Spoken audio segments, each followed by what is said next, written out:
نور دربي بالقرآن واشرح صدري بالإيمان واغفر ذنبي يا رحمن واستر عيبي يا منان.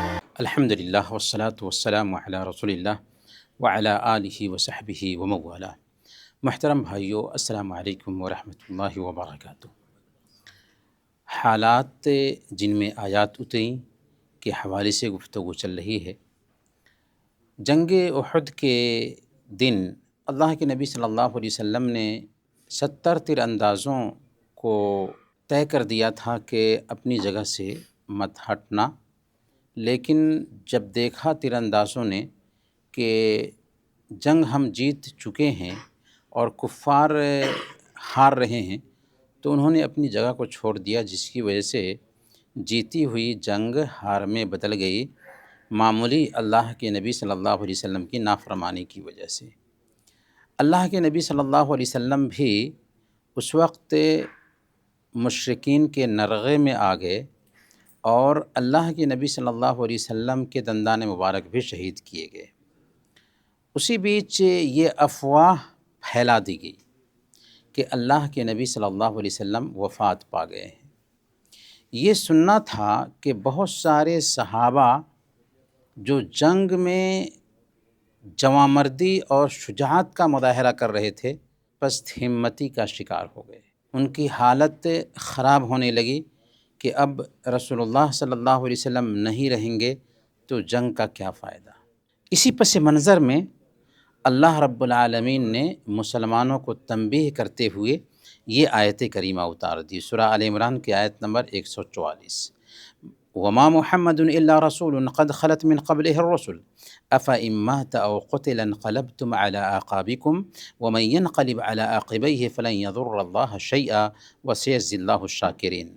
کہ محمد صلی اللہ علیہ وسلم تو صرف ایک رسول ہیں، ان سے پہلے بھی بہت سارے رسول گزر چکے ہیں، تو کیا اگر وہ وفات پا جائیں یا شہید کر دیے جائیں تو تم اپنے الٹے پاؤں پھر جاؤ گے، یعنی اسلام سے پھر جاؤ گے، اور جو کوئی الٹے پاؤں پھر جائے گا تو وہ اللہ کا کچھ بھی نہیں بگاڑے گا، اور اللہ ان قریب شکر گزاروں کو بہترین بدلہ دے گا. اس سے آیت کریمہ کے ذریعہ اللہ تعالیٰ نے واضح فرمایا اور مسلمانوں کو یہ تنبیہ کی کہ محمد صلی اللہ علیہ وسلم بھی عام انسانوں کے جیسے ایک انسان ہیں. ٹھیک ہے وہ نبی ہیں، ٹھیک ہے وہ انسانوں میں سب سے افضل ہیں، لیکن انسان ہیں تو انسان ہونے کے ناطے ان کو بھی موت آنے والی ہے. اس لیے اگر ان کو موت واقع ہو جاتی ہے تو کیا تم الٹے پاؤں پھر جاؤ گے. اس انداز سے اللہ تعالیٰ نے صحابہ کی اصل میں تربیت کی کہ یاد رکھو کہ ایک وقت آنے والا ہے کہ انسانوں میں سب سے افضل انسان کو بھی موت آئے گی. چنانچہ وہ وقت بھی آیا کہ اللہ کے نبی صلی اللہ علیہ وسلم 63 سال کی عمر میں وفات پاتے ہیں. جس دن اللہ کے نبی صلی اللہ علیہ وسلم کی وفات ہوئی تھی، اس دن حضرت عمر فاروق رضی اللہ تعالی عنہ کی ایسی کیفیت ہو چکی تھی کہ انہوں نے ہاتھ میں تلوار لیا اور گھوم رہے تھے اور کہہ رہے تھے کہ جو کوئی بھی کہے گا کہ محمد صلی اللہ علیہ وسلم وفات پا چکے ہیں اس کا سر کاٹ دوں گا. بے ہوشی طاری ہو چکی تھی حضرت عمر فاروق رضی اللہ تعالی عنہ کے اوپر. سمجھ میں نہیں آ رہا تھا کہ کیا واقعی اللہ کے نبی صلی اللہ علیہ وسلم وفات پا چکے ہیں. لیکن حضرت ابو بکر صدیق رضی اللہ تعالی عنہ جب اللہ کے نبی صلی اللہ علیہ وسلم کی وفات کی خبر سنتے ہیں تو حضرت عائشہ صدیقہ رضی اللہ تعالی عنہ کے گھر میں جاتے ہیں، اللہ کے نبی صلی اللہ علیہ وسلم کو بوسہ لیتے ہیں اور اس کے بعد مسجد میں آتے ہیں اور صحابہ سے خطاب کرتے ہوئے کہتے ہیں من کان یعبد محمدا فإن محمدا قد مات. جو کوئی بھی محمد کی پوجا کرتا تھا اس کو سن لینا چاہیے کہ محمد کی وفات ہو چکی ہے. ومن کان یعبد اللہ فإن اللہ حی لا یموت. اور جو کوئی اللہ کی عبادت کرتا تھا وہ سن لے کہ اللہ تعالیٰ زندہ ہے، اس کو موت آنے والی نہیں ہے. اس کے بعد اسی آیت کریمہ کی تلاوت کی تھی ابو بکر صدیق رضی اللہ تعالیٰ عنہ نے وما محمد الا رسول قد خلت من قبل الرسل افإن مات او قتل انقلبتم على اعقابكم ومن ينقلب على عقبيه فلن يضر الله شيئا۔ تو اس آیت کریمہ کے ذریعہ اس بات کا پیغام دیا کہ اللہ کے نبی صلی اللہ علیہ وسلم کی وفات ہو چکی ہے۔ حضرت عمر فاروق رضی اللہ تعالیٰ عنہ جب اس آیت کو سنتے ہیں تو ان کو ہوش آتا ہے اور ان کو لگتا ہے کہ شاید یہ آیت ابھی اتر رہی ہے۔ میرے بھائیو، یہ عقیدہ ہے ہمارا کہ اللہ کے نبی صلی اللہ علیہ وسلم کو جو دنیا کی زندگی حاصل تھی اس زندگی سے محروم ہو چکے ہیں، اور برزخی زندگی میں ایمان والے زندہ ہیں، لیکن یہ زندگی دنیا کی زندگی ان کو حاصل نہیں بلکہ برزخی زندگی حاصل ہے۔ اس زندگی کی کیفیت ہم نہیں سمجھ سکتے، اور انبیاء کو وہ اعلیٰ سے اعلیٰ زندگی حاصل ہوتی ہے، لیکن دنیا کی زندگی سے انبیاء بھی محروم ہوتے ہیں، اللہ کے نبی صلی اللہ علیہ وسلم بھی دنیا کی زندگی سے محروم ہیں۔ اسی لیے جو لوگ یہ کہتے ہیں کہ اللہ کے نبی صلی اللہ علیہ وسلم زندہ ہیں اپنی قبر میں ویسے ہی جیسے دنیا میں زندہ تھے، تو کتنی بڑی اہانت اللہ کے نبی صلی اللہ علیہ وسلم کی ہے کہ ہم منو من مٹی میں ان کو دبا کر رکھے ہوئے ہیں۔ یہ اللہ کے نبی صلی اللہ علیہ وسلم کی تعظیم ہے یا اہانت ہے؟ یہ اہانت ہوگی۔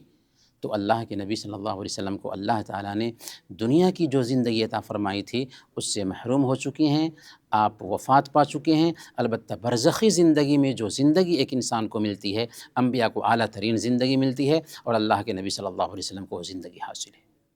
محترم بھائیو، ایک مرتبہ اللہ کے نبی صلی اللہ علیہ وسلم حضرت سعد بن عبادہ رضی اللہ تعالیٰ عنہ کی عیادت کے لیے جا رہے تھے۔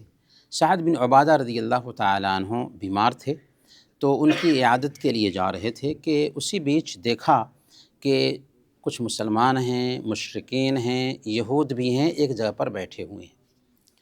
ان میں عبداللہ بن ابی بھی تھا جو منافقین کا سردار ہے، لیکن اس وقت تک اس نے اسلام قبول نہیں کیا تھا۔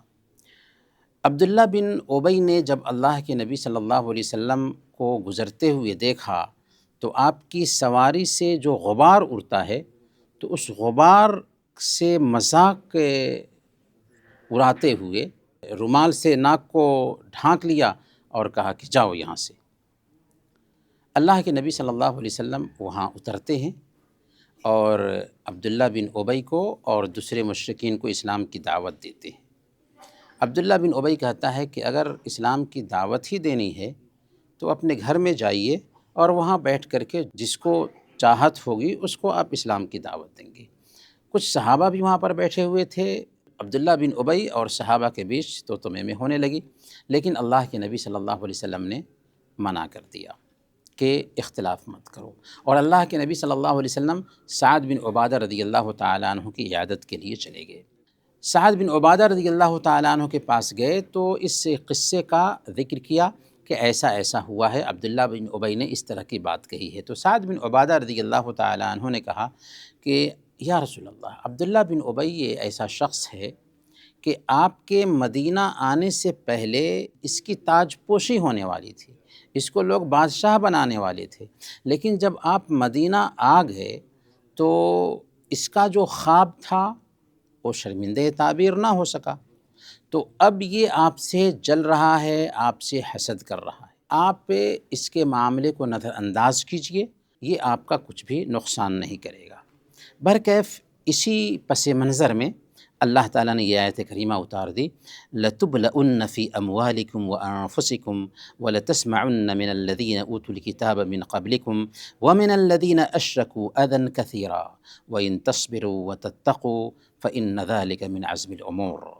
یقیناً تمہارے مالوں اور جانوں سے تمہاری آزمائش کی جائے گی، اور یہ بھی یقین ہے کہ تمہیں ان لوگوں کی جو تم سے پہلے کتاب دیے گئے اور مشرکوں کو بہت سی دکھ دینے والی باتیں بھی سننی پڑیں گی، اور اگر تم صبر کر لو اور پرہیزگاری اختیار کرو تو یقیناً یہ بہت ہمت کا کام ہے۔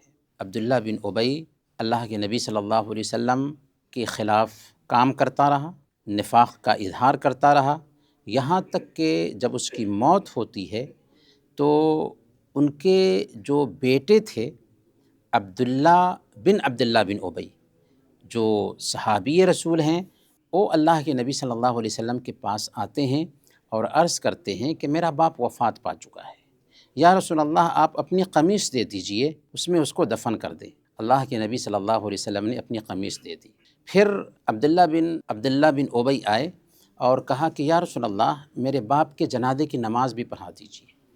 اللہ کے نبی صلی اللہ علیہ وسلم نے جا کر کے جنازے کی نماز بھی پڑھائی۔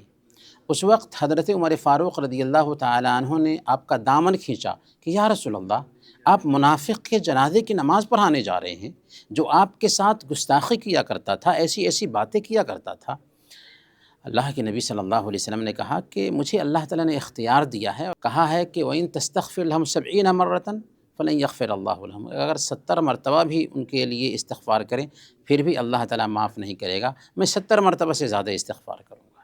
چنانچہ اللہ کے نبی صلی اللہ علیہ وسلم نے جنازے کی نماز تو پڑھائی، لیکن اسی پس منظر میں اللہ تعالیٰ نے یہ آیت کریمہ اتار دی، وَلَا تُصَلِّ عَلَىٰ أَحَدٍ مِّنْهُمْ مَاتَ أَبَدًا وَلَا تَقُمْ عَلَىٰ قَبْرِهِ إِنَّهُمْ كَفَرُوا بِاللَّهِ وَرَسُولِهِ وَمَاتُوا وَهُمْ فَاسِقُونَ، اور ان میں سے کوئی مر جائے، یعنی منافقین میں سے کوئی مر جائے تو اس پر کبھی نماز جنازہ مت پڑھیے اور نہ اس کی قبر پر کھڑے ہوئیے، بے شک انہوں نے اللہ اور اس کے رسول کے ساتھ کفر کیا اور نافرمانی کی حالت ہی میں مر گئے ہیں۔ تو اس آیت کے اترنے کے بعد اللہ کے نبی صلی اللہ علیہ وسلم نے کسی بھی منافق کے جنازے کی نماز نہیں پڑھی۔ تو انہیں آیات کے ساتھ آج کی گفتگو ہم ختم کرتے ہیں اور اللہ تعالیٰ سے دعا کرتے ہیں کہ اللہ تعالیٰ ہم سب کو کتاب و سنت کے مطابق زندگی گزارنے کی توفیق عطا فرمائے۔